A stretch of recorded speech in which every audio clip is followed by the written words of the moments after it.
Olá, olá, olá, aqui é a professora Márcia. É hora de falar de história. Hoje nós vamos falar do tema Revoltas Populares em Atenas. Então vamos nos situar. Bom, essas revoltas populares, elas ocorreram por volta do século 8 ao século 7 a.C. Foi um período onde houve o começo da expansão de Atenas, e também tanto territorial quanto econômico de Atenas. E por isso mesmo esse crescimento da economia de Atenas fez surgir e promover o enriquecimento de uma minoria da população de Atenas, que no caso eram os eupátridas, que eram os mais ricos, eram os grandes fazendeiros, e essas pessoas começaram a controlar tanto a economia em Atenas como também a política. Isso não foi bem aceito por todas as classes sociais em Atenas. Alguns grupos de pessoas, principalmente os camponeses, que eram os que estavam sendo mais explorados, começaram a se revoltar. Alguns, por exemplo, começaram a sair de Atenas e procurar novos territórios para desenvolver e crescer, né? Por isso que eu falei anteriormente que nesse período do século 8 ao século 7 a.C. teve dois crescimentos. O crescimento da expansão territorial foi justamente esses camponeses que começaram a sair de Atenas e buscar novas terras, e aí Atenas começou a crescer.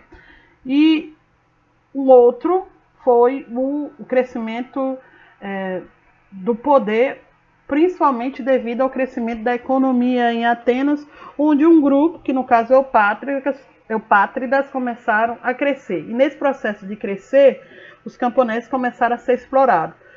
A crise estava tão grande com os camponeses, estavam tão grande, que alguns começaram a perder as suas terras que tinham conquistado no processo expansionista, e outros até deixavam se tornar escravos para poder pagar suas dívidas. Essa crise nos camponeses começou a buscar, começou a surgir revolta dentro desses grupos de camponeses. Então, para tentar controlar essa insatisfação popular, né, esses eupátridas, essa aristocracia ateniense, começou a ceder alguns direitos, como por exemplo, criou o cargo de legislador, né? Ou seja, pessoas que iriam dentro da Assembleia, junto com os eupátridas, vamos dizer assim, requerer alguns direitos a esses camponeses para tentar barrar o aumento desses revoltosos, né, dentro de Atenas. Bom, os dois principais nomes deste período, né, foi Solon. Ele nasceu por volta do século 6 a.C. Dentre as suas reformas políticas e sociais estão, por exemplo, o fim da escravidão por dívida, o aumento da quantidade de pessoas com direitos políticos, porque naquele período somente os eupátridas tinham poder político, nenhum outro membro da pirâmide social ateniense tinha. Então, uma das leis criadas por Solon foi criar leis onde representantes das outras classes, eu não estou falando dos escravos, das outras classes, começassem a ter uma participação política dentro do governo em Atenas.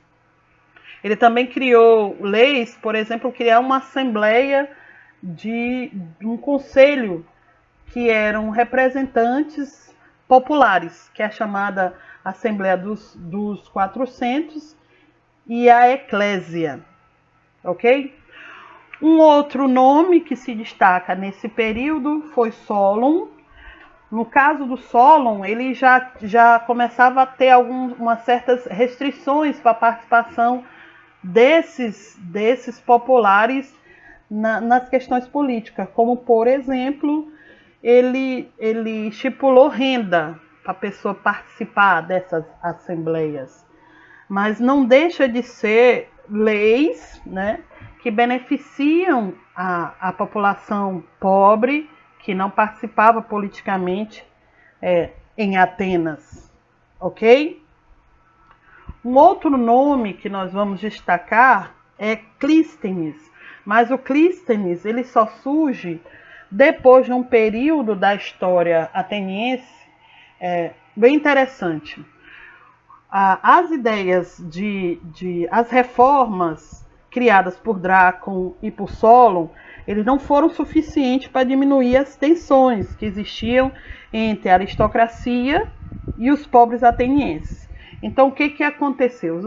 Os eupátridas partiram para um outro sistema, um outro modo de governar, que é a chamada governos tirânicos. Esses governos tirânicos eles tinham uma característica bem interessante.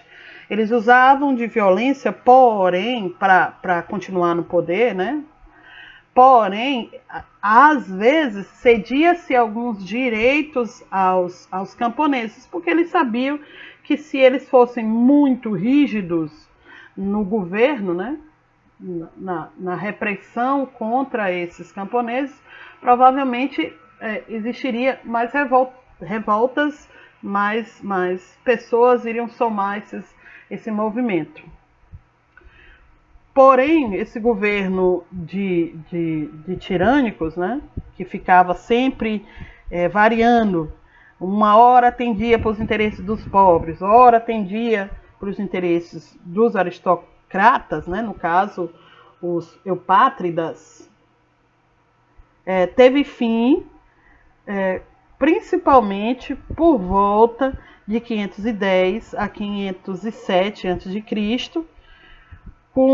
quando o Clístenes começou a legislar.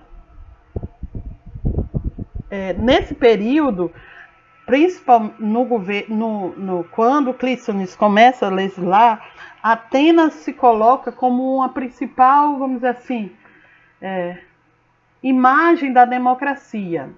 Então, por exemplo, o Clístenes ele criou leis que todos os cidadãos tinham direitos políticos.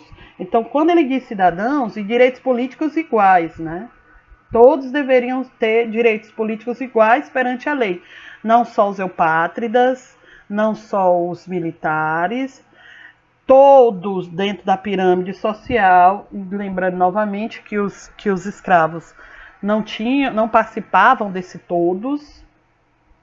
Então, todos deveriam ter direitos iguais. Então, o Clístenes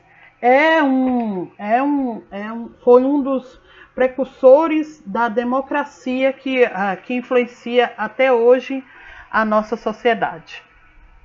Bom, antes de dar o meu até a próxima, deixa eu fazer algumas observações.